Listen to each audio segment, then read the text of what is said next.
Hello, friends. My name is Brittnie, and this is the Capture the Chaos podcast. Each week, we will talk about how to grow your family photography business without burnout. I will share tactical tips, tricks, and things you have to be doing in order to have success without sacrificing the parts of your life that are the most important. This week, we're doing something a little bit different. I have Lauren on the podcast with me, and we are going to do a little mini coaching session. Hi, Lauren. Hi. So, first and foremost, I want you to introduce yourself to everyone and tell us about your business. I'm Lauren of Lauren Bier Photography, and I have been in photography as a hobby ever since high school, starting in yearbook. Had a travel blog for a while, but I started actually taking clients at the tail end of 2020. So I've been in this for about 3 years now, I guess. I mostly do families, little kids, milestone type sessions, trying to move more organically into what I'm calling the golden years. I really love that niche that you're getting into. And I actually, on the way, dropping my daughter off at school, I was thinking about how fun that would be to set something up for my family. Which if you wanted to share a little bit more about your golden years idea, or if you're still trying to keep it to yourself while you figure everything out, that's totally fine too. But if you want to share a little bit more about specifically your, are you still thinking about doing that cookbook thing? Yes. So basically, I'm encompassing everything in the golden years, just like all of those little sweet spots of life. Because I was noticing as my grandparents were getting older, people typically tend to hire photographers when their kids are little. That seems to be like the main time when people are getting photographed, but your kids are only little for a certain amount of time. And then you have this whole life after that. And so I really love family history and just preserving that and being able to share special family things with my kids. So I got started doing a 50th anniversary session for my own grandparents. And then we were able to do a 60th. And it just kind of came from there that like it was put on my heart that I really want to focus on preserving all of that. So recently I had a friend hire me to do a session for her dad fishing with his grandkids. And that was like so special and fun. So doesn't necessarily have to just be like a regular photo session. If there's something like cooking, we had a whole list. They're completely escaping my mind right now, but just like whatever is special to your family, I want to capture that in a way that it can be hardbound and passed down to generations. I'm really excited about it. And I think that I want to book you to do my like a cookbook type session, because that's one of the big things that we do when we get together as a family is we are all the ladies are in the kitchen. We're cooking, we're getting lunch ready. My Nana, I don't live near her. We're close enough for her to, but they do a Sunday lunch every week. And then we always have family holidays over there. And it's just all about the food and just getting together and doing that while the guys are in the other room watching whatever sport is going on. This last weekend, it was golf. So that's just kind of like how my entire childhood has been. And I really want to capture that. And so I think that's a really good idea, and it's really underutilized and not a lot of people are doing that. So kudos to you. Is that your favorite kind of session to photograph? It is. Perfect. So I want to know, what is your biggest struggle in your business right now? So I am a mom to two littles. I have a 2.5-year-old and an 8-month-old. So just being like really busy, but the photography is kind of just like my me time. I really enjoy it. It's something I want to keep going. So I want to be successful in it. But just like with how chaotic everything is, kind of knowing what is the best next step to take my business to the next level. Because I have lots of little ideas, but they always are competing for time with other things. So I want to utilize my time in the best way to take my business the next step. So you have 2 little kids, and right now you are completely in survival mode every day.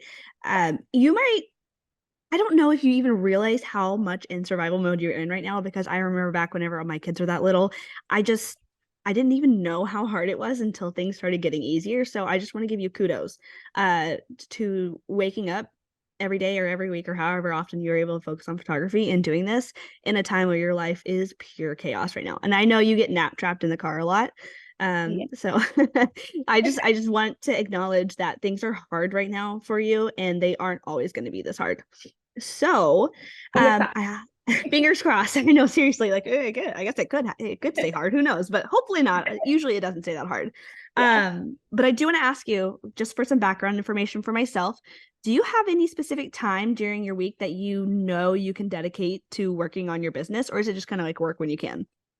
A lot of it is work when I can. I've recently come into a babysitter on Wednesday mornings, so that's where my kids are right now. And that's been really great to just have like 3 hours to myself to like be able to prioritize. So it's like in the off time, I would like to organize my thoughts so that I can, focus during those 3 hours and make the most progress that I can. And when do you work the other times? Like I know it's work when you can, but do you find yourself working similar times during the like whenever the kids are napping and you're in the car? Like what happens? Normally when my husband gets home from work, I'm like, okay, you're on duty for a little while. And I take some time to myself. So I'll normally do like editing, or once the baby goes to sleep, I'll kind of take over duty with him, and then I will be editing while he's sleeping. Okay, that's awesome. Have you ever done like a time audit for yourself where you know where you're spending your time? Like, do you have any sort of routine? Like, do you have anything like that? No. No. Do you think it's even possible to have even like a morning routine or even an evening routine? Or is it just kind of like every day is different for you? Um, every day is a little bit different. Hmm. We're kind of getting into where we have a little bit better of a morning schedule now. Hmm. Um, Evenings are just chaos. Yeah. Oh, yeah. You never know when they're really going to go to sleep, and you never know who's going to be having a bad night and who's going to be teething. So I know that's really hard. And I'm a big proponent of an evening and a morning routine. However, during this phase of your life, I think that trying to create that routine in the evening or in the morning is really hard. So I'm not going to push you into that. But if you're able to create like a morning routine, like you said, then that just kind of sets your day up for success.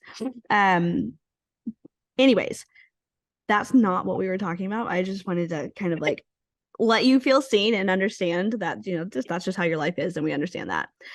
Okay. So in the evenings, you said you're editing, and when do you have time for like marketing and the back end of your business, blogging, SEO, all that stuff? Um, So if I like finish up a session that I want to blog, I'll try to at least like get the photos uploaded on the blog while I'm at my computer.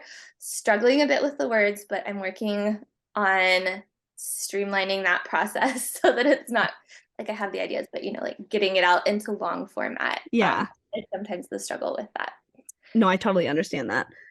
But then like emails and social media kind of just happens as I have a free spare moment during the Okay. day. Um, so my next question is, when you sit down, okay, so you edit first, right? That's your first priority. How fast are you getting those galleries turned around? Generally within a week, sometimes 2 weeks. It's been 3 weeks lately because I was waiting on my new computer, but that's Oh, sorted okay. out. We're back to the short timeline. Do you give your clients like a turnaround time, or you say, hey, you're gonna get in X amount of time? I tell them that it's a 2 week maximum. But then the last few sessions where I knew I was waiting on my computer to come in, I told them it was probably going to be closer to 3. Okay. So this is one thing that's majorly helped me be able to focus on the other parts of my business, is instead of turning them around so fast, because I feel like that pressure, you're like, okay, I gotta get this out, I gotta get this done within a week, right? Mhm. Instead of that, push it to your 2 week limit. Like people are generally not upset if you give them their photos back in 2 weeks. Like I feel like that is really quick. I don't get mine back for 3 weeks. So 2 weeks is still really quick. So I would really start pushing it to the 2 weeks, because what happens is instead of sitting down every single time you have to work, trying to get your gallery out as fast as you can, thinking, okay, I got it out now. Now I can focus on it. Well, then you have another session to edit and you're like, okay, well, I got to get this one out as fast as I can. And it's like a cycle, right? You're doing it every single time. So instead of having to get it out as quickly as you can, push it to that 2 week limit. Maybe you get it out a little earlier, maybe you get it done and you just like take a break and come back and look at it later. But in those evenings when you have free time, instead of trying to push out a gallery earlier, you can sit down and spend some time in your marketing part of your business, like your SEO, like your blogging, like that kind of stuff. So Does that make sense? Like, Yeah. okay. And really, whenever I started doing that, I swear, like I just got so much more time. Like it was really crazy. It's that pressure. There's something about that pressure of trying to get it out earlier than you said you would. And I think it's necessary. I think you can still have good client experience without giving them their gallery a week or two early. You know what I mean? Yeah. Okay. Mhm. So then we run into the next thing. What do you do when you actually sit down at bedtime or, once your husband gets home to work, right? You're like, okay, well, I have 1,000 things to get done. So, what do you think is the most important part of your business for the marketing aspect? Like, what do you think will help you run your business without spending as much time on it? I think focusing more on my website at the moment and helping that place better in search results. So I'm not as reliant um, on social media marketing to like bring in the leads. Mm-hmm. Because I spend a lot of time, as I'm sure I see a lot of familiar names on all the mommy groups, like, hey, check out my website. And that just doesn't seem to be an effective use of time. And you end up with maybe one or two out of, 30 that you're commenting on because you're competing with 60 other people. So I think really getting my website in a better place so that I'm not as reliant on the social media side of things would help free up other time. I totally agree with you. So, when you sit down in the evening to work on that, do you find yourself like starting, like when you do have time to work on your SEO or whatever it is that you're doing, you're like, oh, well, I also need to do this. And now I'm going to do this. And now I'm going to do this. And like going down like Yes, the okay, rabbit hole. right, the rabbit hole. Something leads to another, but no task gets completely finished. Right. So what I would do is set a timer, sit down with something specific in mind, like, okay, for 30 minutes, I am going to only focus on my website. 30 minutes really isn't a long time, but it is a long enough that you're like, I'm going to focus on this, all right, only this. And then when one of those other intrusive ideas comes in your head, like, okay, I'm going to write it down. You have like a piece of notebook paper or whatever next to you, like, okay, I'm going to write it down. I'm going to come back to you later. Yes, just like that. I'm going to come back to it later. And then you refocus back on to your SEO because it's been proven that it's not effective to multitask because your brain's not fully engaged in anything. So if you like fully engage into one task, you can get a lot more done. Yeah. And I wanted to dive into your website because you said that's what you want to focus on, your SEO and getting that part working better for you. So when I first look at your website, it looks really good. There's no glaring issues when I first hop onto it. You might want to work on your metadata. Do you know what metadata is? Yes. So early, probably January, February, I Mm-hmm. think you posted something on Instagram or it was a podcast or something. I don't know. I did a deep dive into my website and just kind of fixed the glaring issues that were like popping out. So like the subject line, making sure that the keywords were in better places than they were. Mm-hmm. So I've done like a brief overview audit somewhat Okay. recently, but I know there's still a lot of room for improvement. So the number one thing I see whenever I Google Lauren Bier, is it Bier or Beer? Fear. Bier photography is you have a pretty good, like everything looks really good. You have your about, your contact, frequently asked questions and things like that. But your metadata could use a little bit of work. Okay. So let's see. So when I'm looking at your about page, it says my hobby became my passion. Okay. It says contact page for Dallas area family lifestyle photographer. That one's pretty good. There's some keywords right there. And then frequently asked questions, my focus on family and lifestyle photography. That's good, but maybe you add Dallas or Plano or somewhere in there. And then I see Plano family photographer, and it says in preparation for your session. Not much keywords there necessarily. And then your titles of each of your page, it says about, contact, frequently asked question, and Plano family photographer. Plano family photographer is great. So let me just kind of give you like a quick example of what are some things that you can do to kind of spruce those up a little bit. Yeah.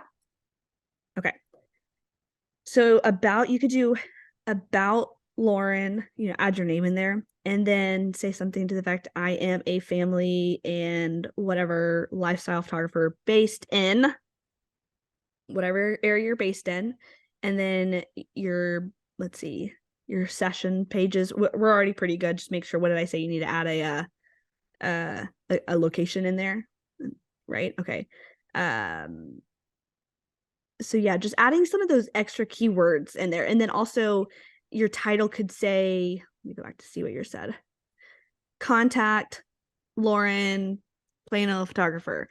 Instead of saying frequently asked questions, you can do FAQ Plano photographer. You know what I mean? Like into your title pages on your website, add in those keywords as well. And then quickly looking at your blog, I saw that. Let me see, pull it back up again. There we go. And your blog post, I would make it a little bit more searchable, because when I go onto your blog right now, it's just like a whole list of all your recent blog posts. And maybe I don't want to have to scroll to look, okay, the golden years, that's great. Maybe I don't want to have to scroll through all of this post to find your next post, which is, maybe I wanted to look at your maternity session blog post. You know what I mean? So if you're able to, I think you said you use Squarespace. Yes. Then I would say, if you can on Squarespace, just do like a post excerpt, like a link where they can click it and then open the ones that they want to open, if that makes sense. Yep. And then adding, do you know what H1, H2, H3 headings are? Yes. Okay. Adding those in there. So you don't have any of them in your posts right now that I see. So for each paragraph, just add in like maybe like a general overview of what that post is about. And if you can infuse it with keywords, that would be even better. Okay. And I think just those few steps right there will already help boosting you up on your SEO for your website. Just those few little tips. Awesome. All right. Do you have any other last minute questions about anything we talked about? No, that's very helpful. I've made a list. It looks a little chaotic, but I've got actionable items, which is very helpful to know, steer my thinking where to go. And for everybody else out there listening, I offer one-on-one sessions, and we can go over our one-on-one coaching sessions where we go over your SEO strategy, your blogging strategy, whatever issue. If you have one issue, we'll sit down and we'll focus on that one issue. And then I also I'm offering a more extended type of session where it's a one-on-one. It's 8 weeks, 4 coaching sessions where we start with your routine. We talk about your branding game, and then we move into your marketing strategy based on your branding. So if that's something you're interested in, you can go to brittnierenee.com/photographers and find out more. Thanks for listening, guys. Thanks for joining us, Lauren. Thank you.